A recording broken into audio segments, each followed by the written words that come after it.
From Hollywood, it's time now for Edmond O'Brien as... Johnny Dollar. Harry Poulton, shipper's indemnity. Johnny, how soon can you get to Buffalo? 6 hours by train. Take a plane. All right, I'll take a plane. Why? So you can get on this case while it's still hot. Get on what case, Harry? Atlantic Central Railway. Some guys knocked over one of their boxcars last night and heisted half the load. We carry a blanket policy on all their freight, so get going. Yes, sir, Mr. Poulton, right away. And watch your expense account.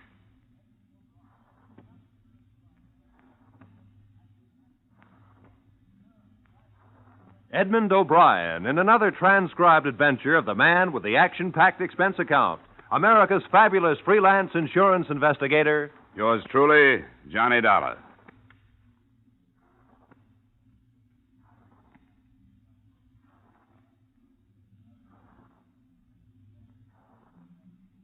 Expense account submitted by Special Investigator Johnny Dollar to Harry Poulton, Shipper's Indemnity, Hartford, Connecticut.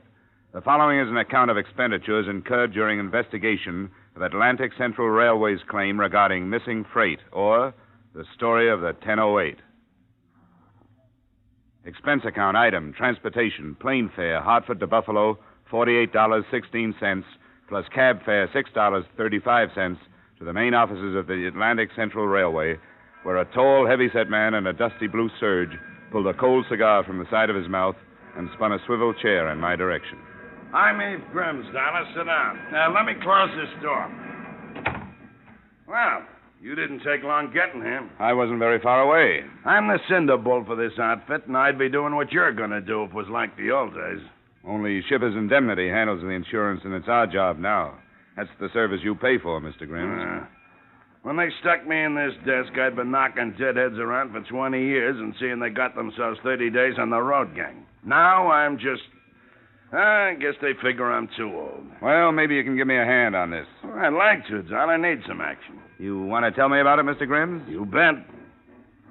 Atlantic Central hustled 6 gully jumpers a day up to Rochester. 5 hours after the 1008 leaves here last night, she jerks up at Batavia so the clowns can water her down. That's when the Donegan notices one of her brownies is busted open and half the jig is gone. So, right away, he wang-doodles a copper buster up the line. Are you getting this? I think so.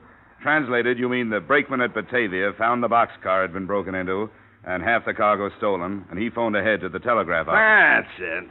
All sorts of stuff on the car. Don't know what all's gone yet. It was a make-up, any kind of freight, you know. I got the poodles over in the bullpen looking up the invoices to see exactly what's missing. It'll take a while. Good, that'll help. Who was in charge of the loading here? Andy Matson. Been with us 13 years. He inspected it and sealed it down himself. I talked to him already, but call him in if you like. Well, I might want to see him later. What about the brakeman in Batavia? A Gandy dancer, Skeeter Minkowski. Nah, he couldn't have done it. That highball only lingered there long enough to get water. Can't unload a brownie in 3 minutes. Take more like 3 hours. What other stops did she make? 1. 6 minutes at the junction, 15 miles outside of here, waiting for a hot-shot passenger to get by. And all in all, the train stopped 10 minutes at the most, huh? Not long enough to unload a kiddie car. Engineer named Roper claims he spotted a dame in a red dress hanging around the yard yesterday afternoon. And the boys at the roundhouse say the same dame was in asking questions about trains leaving. Said she was from a newspaper. She give a name? Ruth Smith. I checked. No newspaper in town got any Ruth Smith working for him. Well, she's our tipster. Let's get somebody out to look for her. Already got somebody out doing that. Good. Now, along the route up to Rochester, between here and Batavia, there must be a highway running parallel to the track somewhere, huh? And whoever cracked into that boxcar had to get aboard at the junction, then toss the stuff from the moving train and jump off somewhere this side of Batavia. And there had to be a truck following along on the road to pick up the stuff in the dark. You been out there yet, Mr. Grimm? No. Kind of thought I'd wait around, see what sort of bulwarkers the insurance companies are turning out these days. I like you, Dolly. You're all right. You figured how it was done fast. Other guys that are hemmed and hawed around asking train crews questions I already asked. Well, what's next? Find out who did it. Kind of frisky, ain't you? I like that, too. Hey, have you got a car I can borrow, Mr. Grimm? I got a Jeep and a chauffeur to go with it. Who's the chauffeur? Me. You said you might want me to help you. I bought the thing from Army surplus. I want to see if I got a bargain.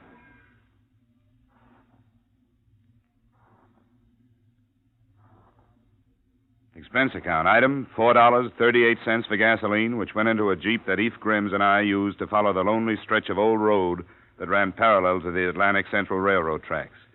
2 miles beyond the junction, we found heavy-duty tire marks which could have been made by a truck which could have left the road, then driven over the flats as far as the embankment to pick up freight which could have been thrown from the moving train.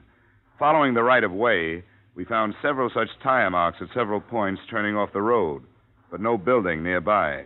Finally, at one place, we found an unpainted shanty that stood barren and lonely against the sky. It belonged to a man named Bogatis. Big truck? You're danged right I did, mister. You're dang boodly-doodle right. Woke me up, it did. Well, what did the truck look like? Do you remember what the truck looked like? Yellow. Yellow it was, all yellow. Seen it plain, even though it was night. You happen to notice the license number? You kidding, sonny? All right, forget it. But you happen to notice any lettering on the truck, Mr. Bogatis? Don't read, never learn, never believed in it. Nope. Well. Don't make no difference, though. It wasn't nothing writ on it anyhow. Oh. The trucks usually got printing on them.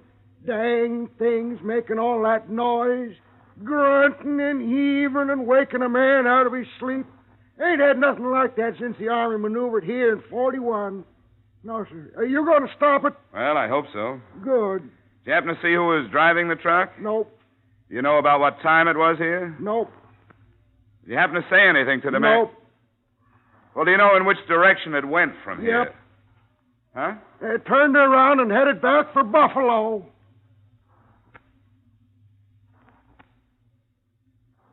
Which is exactly what we did, back to Buffalo, where we began to look with the help of the police for a big yellow truck with no lettering on it.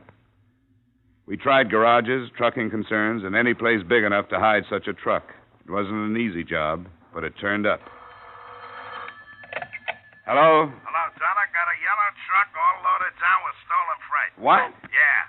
Meet you over at the West End Viaduct. Highway Patrol just found it. Good. Only one thing. It's wrecked.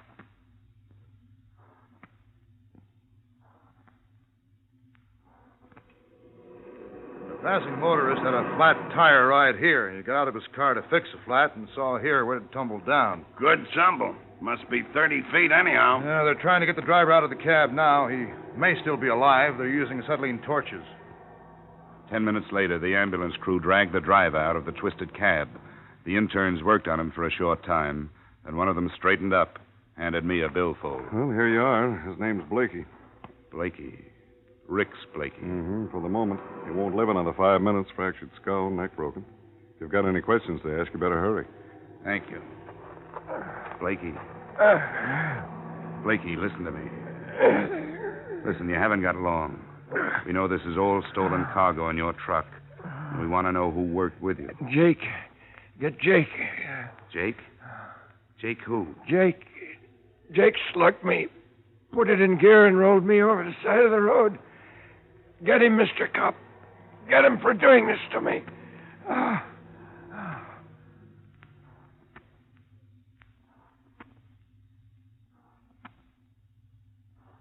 I stayed around the wrecked truck watching Eph Grimm's crew stacking the cargo. And then I saw something that could have fallen out of Blakey's wallet when the intern handed it to me. It was a card.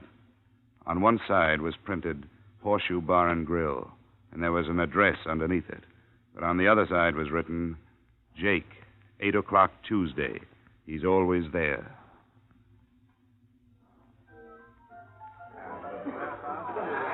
The Horseshoe Bar and Grill was short on lights and even shorter on drinks. After a couple, I signaled the bartender. Yeah?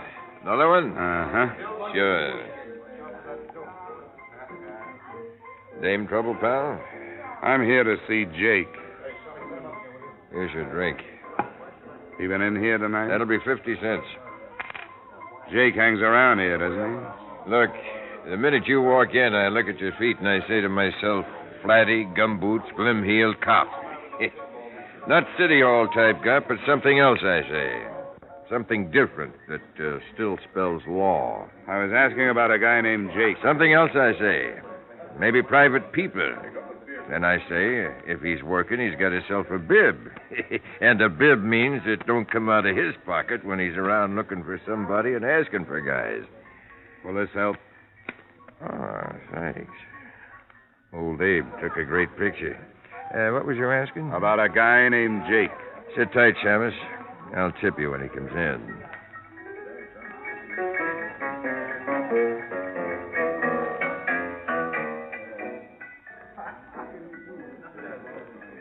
An hour went by, and about the time I was wondering if I was going to be able to write that $5 off on the expense account, the bartender slipped out from behind the bar and went through a door in the back marked private. I finished my drink and strolled after him. He was just hanging up the phone as I walked in. Oh, there's a lot of customers waiting to be served out front. Yeah, I want to get right back to... Wait a minute. Huh? Haven't we got some unfinished business? Well, yes and no. I come back here to slip myself a quick smoke, and the phone is ringing. You'll never guess who it is. Jake. What's his last name? How do I know? Across the bar, a guy's just Jake or Sam around. Anyhow, Jake says he ain't coming by tonight. He called you up to tell you that? No. You see, Jake says he lost his glasses when he was here last night. He was calling to ask if I found them. Did you? No. But Jake says that if I do find him, I can send him over to the Embassy Hotel. That's where he is. Room 210. Embassy Hotel. Where's that from here? 2 blocks north. Thanks. Sure. Sure, anytime. Anytime you got an expense account.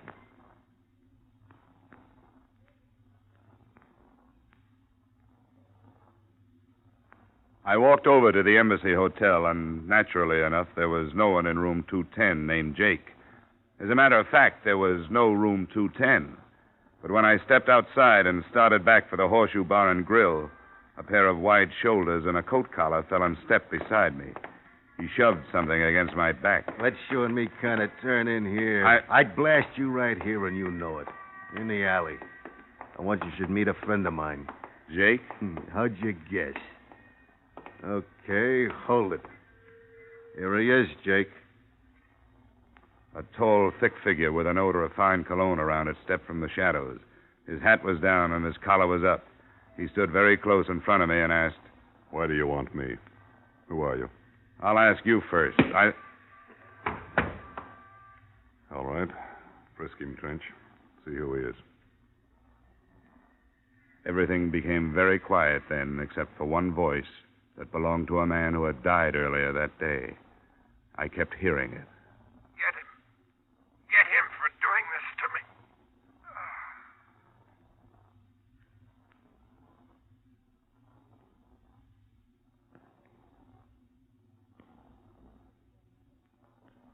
In just a moment, we'll return to the second act of yours truly, Johnny Dollar. But first, this Wednesday night and every Wednesday night over most of these same CBS stations, you're invited to hear the Bing Crosby Show. Bing Crosby with the music of John Scott Trotter, the Rhythmaires, Ken Carpenter, and, of course, a top name star each week is his special guest. Here's the show designed for the whole family, a pleasant and diverting mixture of music and merriment, guided by the one and only Bing Crosby. Plan now to make Wednesday night Crosby night on your listening schedule. That's the Bing Crosby Show every Wednesday night on CBS. And now, with our star, Edmond O'Brien, we return to the second act of yours truly, Johnny Dollar.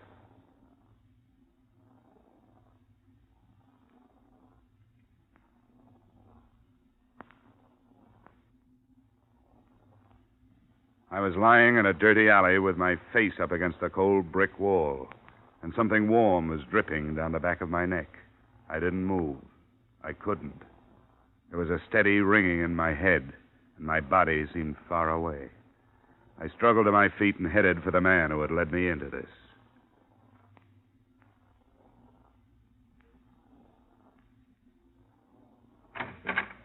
What do you want? Hey, what's this all about?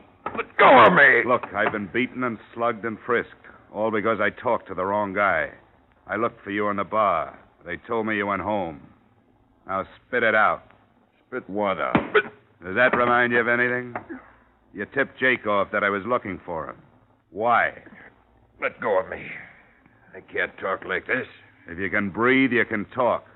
Come on. Look, Jake's a steady customer of mine. I gotta treat him right. I never seen you before in my life. What's Jake's full name? What does he do? And where can I find him? I don't know. You don't know what? Anything about him. Except that he's a big black-haired guy who dresses like a bookie, Flash. He just comes in with some guys and drinks. His name is Jake Samuels. He has a sidekick named Trench. I don't even know his last name. What does Jake do? I don't know. He don't say nothing personal to me. Well, what do you think he does? Maybe he plays the horse's books. How do I know? And you don't know where he lives? Mister, if he owed me a $100 bar bill, I couldn't find his house.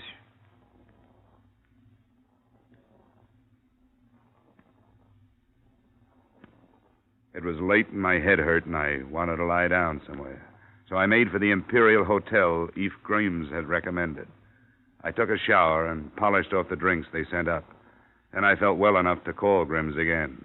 But before I lifted the phone, he walked into my room with some interesting information. Sorry you got beat up, Johnny. It's all right. I'm covered with accident insurance, you know. I wish I could help you with this Jake Samuels fella, but I never heard of him. Thanks anyway, Eve, but I'll run him down sooner or later. I do have something that might help, Johnny.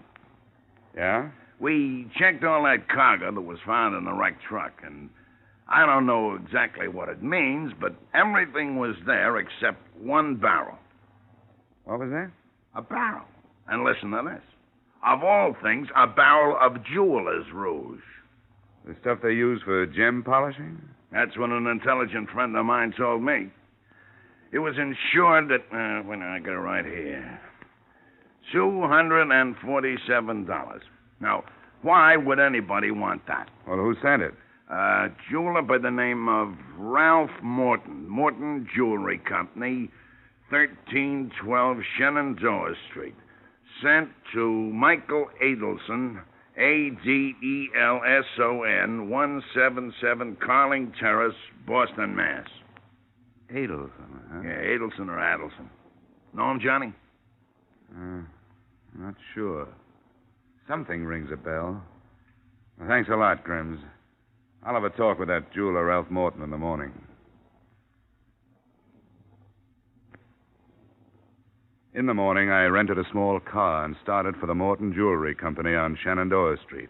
I found it in the middle of the block, a small, hungry-looking neighborhood jewelry store. But the most interesting thing about it was standing in a doorway across the street from it. A middle-aged man. He was a plant, if ever I saw one. I ignored him and entered the store. It was a small man with thinning brown hair bent over the insides of a watch, and a snappy-looking blonde job dusting counters about 4 paces away. I spoke to the watchmaker. He took out his eye lens and looked up. Yes? 2 days ago, you shipped some jeweler's rouge to Michael Adelson in Boston. Yes, I did. What about it? Well, it was hijacked out of the freight car yesterday. Oh. Clumsy this morning. Hijacked, you say? Stolen. Somebody wanted it pretty bad. They passed up a lot of other stuff more valuable. Well, Who are you? Johnny Dollar, insurance investigator with the Shippers Indemnity Company. Oh, it was insured, of course. Well, you should know. For $247. I'm sorry it was stolen. I presume your company will have to pay for it. Well, we don't mind paying if we know what we're paying for. What do you mean by that? Why would anybody want to steal rouge? I'm sure I don't know. Whoever did it went to a lot of expense and trouble, and they murdered a man for good measure. Andrea! Why must you always be knocking things down? I'm sorry, Mr. Morton. My hand slipped. Well, be more careful. You say they killed the man, Mr. Dollar?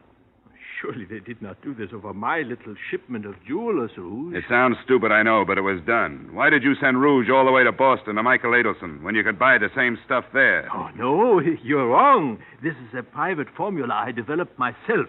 I sell it to a number of widely scattered people. They seem to prefer my mixture. Uh-huh. Who is Michael Adelson? A designer of expensive jewelry. His reputation in the field is first class. Well, Mr. Morton, that's all. That's all for today, but I'll be back.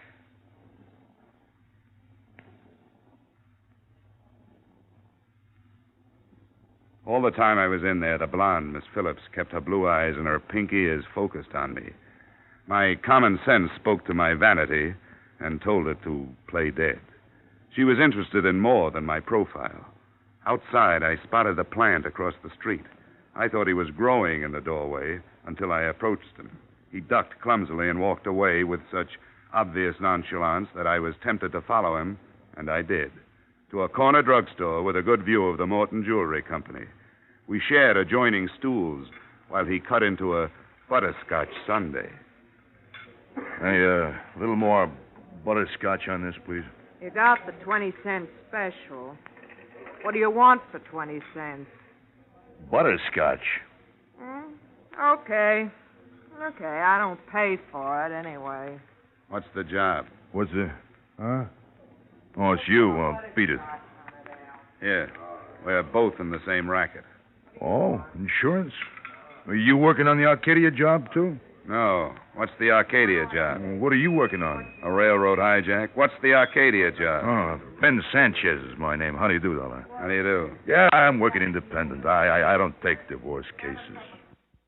In 2 months, I haven't had a decent job. But I got myself a little old idea. You see, 3 months ago, a wholesale jewelry house was pried open, see? And $250,000 worth of uncut stuff disappeared. And so far, none of it has showed up anywhere.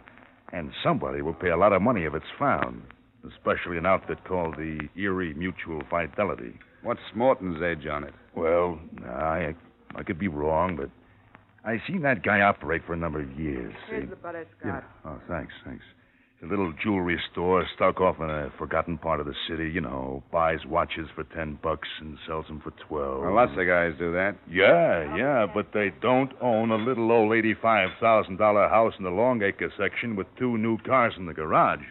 And you think Morton has the Arcadia jewels? I think he's been a fence for a long time. There hasn't been nothing good to fence since the Arcadia job. He has a record? He has. Say, what'd they steal of his from a railroad car? Just some jeweler's rouge, that's all. Oh? Gee, maybe I'm wasting my time. Well, I hope you... Pardon me. A blonde came out of the jewelry store with a coat and hat on and climbed in an automobile parked down the street. I made for my You Drive It model and followed her. At 8 cents a mile, I was out about $1.25 before she shut off a key and coasted into a curb. I went past her, around the block, parked the car, and sauntered back to the house she had entered. It was just a house, nothing special, a few more bricks, maybe, flagstones instead of cement for a walk. That was all. I stood looking straight at the house when it turned out I should have been looking straight behind me. Why don't you kind of put your hands behind your neck? That's it. You won't need this heater. Seems to me I've heard that voice before, and it was just as unpleasant. Now, why don't you kind of walk into the house?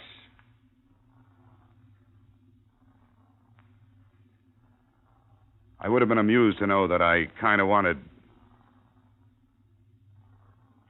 Sorry.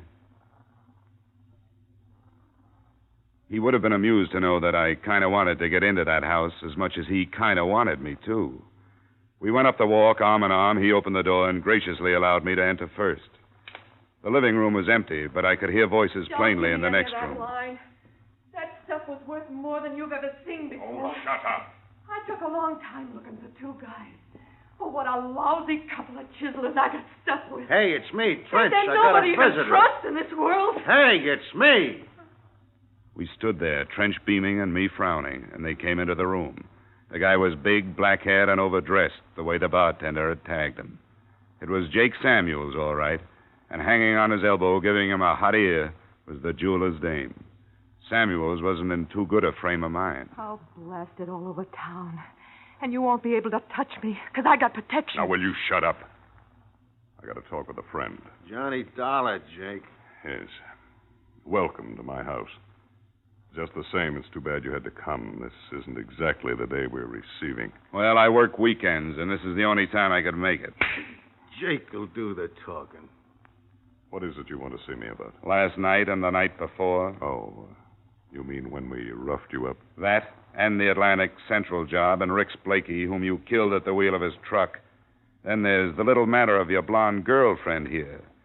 I saw her in Morton's jewelry shop. She couldn't possibly be the phony reporter who was hanging around the railroad yards. Or Could she? Jake, this guy really knows. Shut up. Is that all you can say? Yeah, is that all you can say? Shut up. Well, listen here. Shut up. I won't. You owe me $45,000. What are you talking in front of him for? What do I care about him? That's your worry. $5,000 for $300,000 worth of jewelry. Go on now, get out of here. Take what you got and consider it lucky. We took all the risk, now beat it. All right, I'll beat it. When I come back, you're going to wish you were dead, Jake. Go on, you cheap... When she reached the door, she pulled a gun from somewhere, spun, and Trench got both slugs. He dropped groaning to the floor, and I kicked his gun into a corner. Jake Samuels stood frozen to the rug, looking at the barrel of the automatic she held. The next one's going to be for you, Jake. You going crazy or something? Put down that gun. Go on. Say shut up to me now. Go on, say it. You yellow-tooth-bit woman beater. Andrea, you're making a big mistake. Now, am I going to get my $45,000 or not? But I don't have that much in the house. Well, then call somebody and get it. Or come up with some jewelry. Yes, tomorrow. Tomorrow, I promise. Not tomorrow. Today, now. Miss Phillips. I'm talking to him. Now, don't you get any ideas? Look, there's only one way for you to get out of this, and that's to kill everybody in this room. If you leave me alive, I'll track you down. That's what I get paid for. If you... Can the lecture. I know what I'm doing. If you leave Trench or Jake alive, they'll get you, too. You bet we will. Oh, I'm so scared. Come on, Jake. The money. Right now, you've only got a petty crime against you. Do any more, and it'll be murder. You'll last a month, if that long. What are you getting at? Give me these two guys. Are you kidding? Turn them over to me, and I'll go the limit in helping you. I'll forget the $5,000 you got from them. The most you can get is a year in the county. $5,000 clear is good dough. What happens to them? They're wanted for murder. I'll say in my report you turn them over to me. Maybe you won't get anything. Are you level? Of course he isn't, Andrea. I'm as level as a guy can get. Come on. Give me the gun, Miss Phillips. I don't know. It's that or a murder rap. Come on. Stay away from me.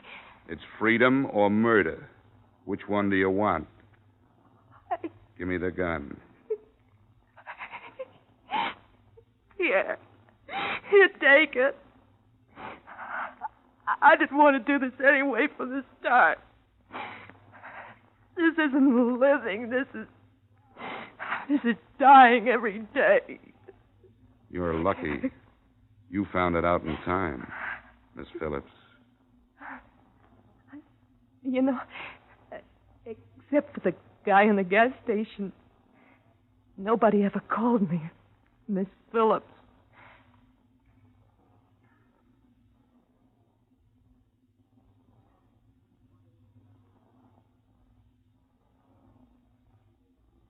And that, Polden, is the way it all wound up. I called the police, and they took things in hand. The jewels, of course, were buried in the barrel of the Jeweler's Rouge, and Miss Phillips, knowing that Morton was unloading them in Boston, sold the information to Jake and Friend for $50,000, which she didn't get. The Arcadia Wholesale Company jewels were in the stuff the police picked up. Oh, by the way, you'll notice one item on the expense account, $4.85. That was a gift.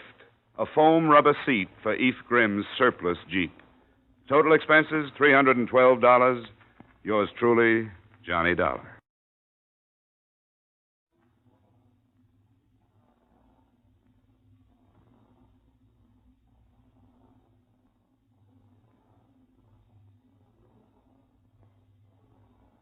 Yours truly, Johnny Dollar, stars Edmond O'Brien in the title role and was written by E. Jack Newman and John Michael Hayes, with music composed and conducted by Leith Stephens. Edmond O'Brien can currently be seen starring in the Harry M. Popkin United Artists production, D.O.A. Featured in our cast were Ted DeCorsia, Pat McGeehan, Harold Durenforth, John Daner, Bill Boucher, Gene Bates, and Clayton Post. Yours truly, Johnny Dollar, is produced and directed by Jaime Del Valle. Join us again next week at this same time when, from Hollywood, Edmond O'Brien returns in another transcribed adventure of... Yours truly, Johnny Dollar.